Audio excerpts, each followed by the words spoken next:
This is a 2025 Ducati Panigale V2S, and it's our new giveaway motorcycle on YamiNoob.co. Why did I pick this bike? Well, we try to go for things with the most hype around here, and you know us, we like to keep it a little controversial. And this bike certainly is a little controversial. It has less horsepower and it's more comfortable than the old Panigale. Is this still the same race-bred Ducati that we've come to know and expect? Well, that's why we featured it as a giveaway bike, because I have tons of content coming out with this machine. I'm really excited to give you guys all the ins and outs, first rides, track testing, comparison videos. I'm gonna try to find an older V2 and do a direct comparison with this motorcycle as well. So we're really excited to feature it, but I did wanna tell you, make sure you go to the website and lock in your chances today. If you become a member, you'll automatically earn entries to win. You get access to our Discord server, and if nothing else, you support one of the best motorcycling shows on YouTube. We wanted to extend a congratulations to Andrew, who recently won our Honda CBR 650R. Pictured here looking very happy and loving life with his new giveaway bike. Could be you. This Ducati could show up in your driveway. This thing retails for like $20,000 out the door close to. This is a pretty sweet prize. Let's go over the ins and outs of this machine and talk you through this new Panigale V2S. The new Panigale V2 ships in 2025 as a pretty different motorcycle than it was in 2024.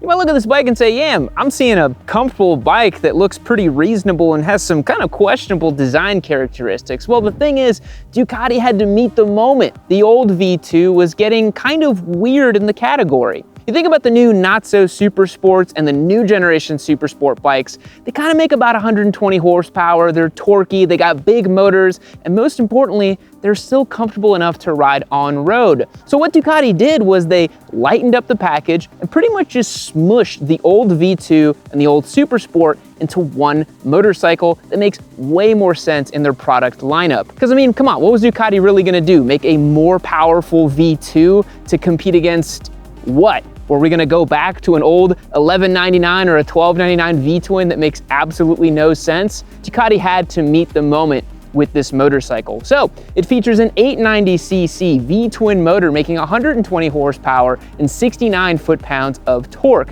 Those are right in line with the new generation super sport machines. Most importantly, this motorcycle makes most of its torque at about 3,000 RPM. So compared to that old Super Quattro 955cc V-twin that used to ship in the Ducati, this thing doesn't chug away from the lights. It doesn't have to build up the revs and power. This is a way more streetable motorcycle, and more importantly, Ducati's gonna cross-platform this engine to share costs. Now, key among those changes is this motorcycle no longer features Desmo valves. Yes, I kind of winced at that myself because a Ducati needs to have Desmos, right?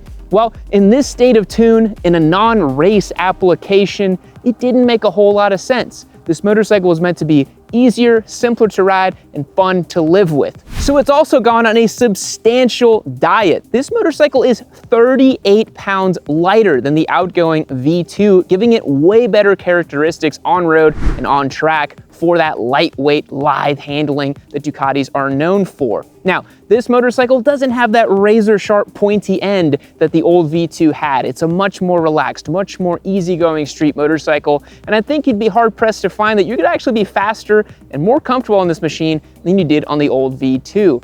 Now, of course, we do look at the rear of this motorcycle, and we have the twin pipes sticking out the back. We have a dual-sided swing arm. It's a little hard to look at, I'm not gonna lie. If we look at the old V2, it was kind of a masterpiece in Italian engineering. I'm not really sure why Ducati went with the twin pipes here, maybe calling back to some of the old R models, maybe trying to make it look a little bit more sporty, but me personally, I would have liked to have seen a cleaner rear end over here. Now, this dual-sided swing arm has benefits. It's cheaper, it's lighter, it's a little bit simpler of an assembly over something like a single-sided swing arm. Let's look at some of the more detailed text and features on this motorcycle.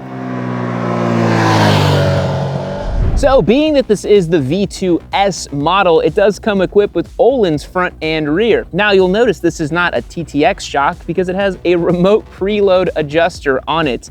I don't know what else screams that it is a road-oriented motorcycle other than a preload adjuster you can twist by hand. The front fork is a nice unit, very similar to other Öhlins forks that come equipped on Ducati models. Has a whole new suite of tech on this machine. A lot of the trickle down from the V4 products. We have the new Ducati quick shifter system. You'll notice on the rod, it doesn't actually have a sensor. It's actually further down in the transmission. We also have very advanced rider aids, technology, lots of great stuff on this machine.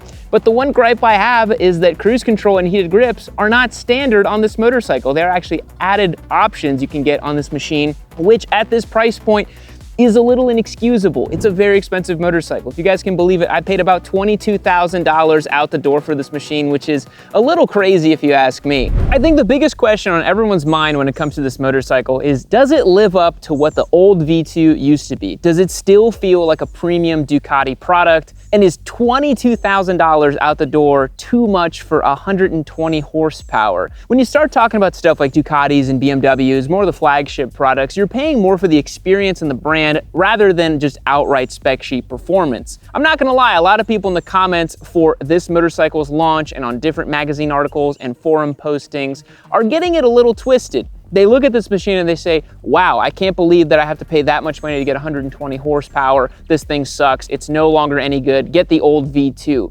But I really think that's missing the point of this bike. This is not a bike designed to be better than the old V2. It's a motorcycle designed to be different than the old V2 because it kind of needs to be. Of course, we're gonna make a ton of content with this machine. I'm gonna give you guys a detailed first ride on-road impression of this bike. We're also gonna get it on track, evaluate its performance compared to traditional super sports. Can I achieve lap times that you would on a regular super sport machine? Does all the tech and features that this motorcycle offer really make it better than old school super sports? Because this motorcycle's more of like a upmarket RS660, the ergonomics, the feel, the vibe, and to be honest, it's one of the last liquid-cooled V-twin sport bikes you can buy brand new. Nobody's really making stuff like this anymore, and I think it definitely fits a very unique place in the market. We are, of course, also going to compare it to the Yamaha R9 when the time comes. Can't reveal too many details about that right now. And we're also going to be comparing it to the old V2 as well.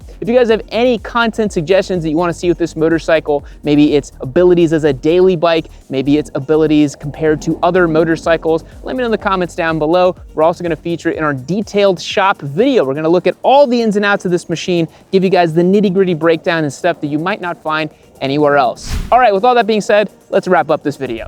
So we are super pumped to do the new Panigale V2S here on the channel. I've been hyping up this bike for a while and I'm really excited to give you guys the ins and outs. Honestly, spoiler alert, it's a pretty sweet bike. I think a lot of you that are worried about the spec sheets and the loss in power and all that, I think Ducati did what they needed to do for this motorcycle. You think about the category where they had this fire-breathing flagship V4, why would they keep making the V2 more powerful and it doesn't even really compete anymore in World Supersport? We're really excited to see this machine on the racetrack at some point as well on the world stage. You guys know I'll be track testing it as well. If you have any bits of content that you'd like to see specifically about this motorcycle, drop me a comment down below, or the better way to reach me is on our Discord server by becoming a member over on yaminoob.co. You guys know I gotta remind you, head over to the website and become a member. It's the best way to support what we do here, and it's a great way to get entered to win our giveaway motorcycles. It's our way of saying thanks to you and giving back to the community. Now, here's a sweet montage of all the cool shots we got of this motorcycle.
Oh, I love being here inside of the warm embryonic fluid of Valentino Rossi.